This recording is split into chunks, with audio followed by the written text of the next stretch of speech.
Welcome to our channel. In today's video, we'll guide you through the simple steps on how to leave a guild in Cookie Run Kingdom.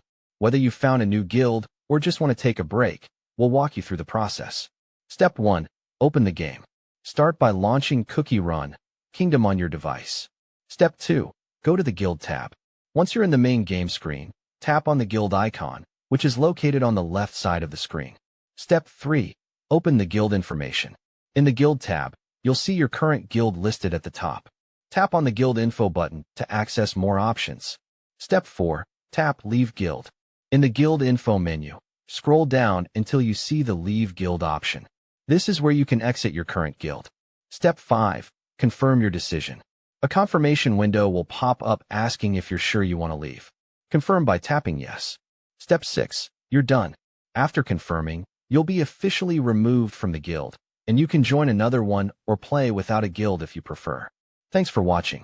If this helped, don't forget to like the video and subscribe to our channel for more Cookie Run Kingdom tips and guides.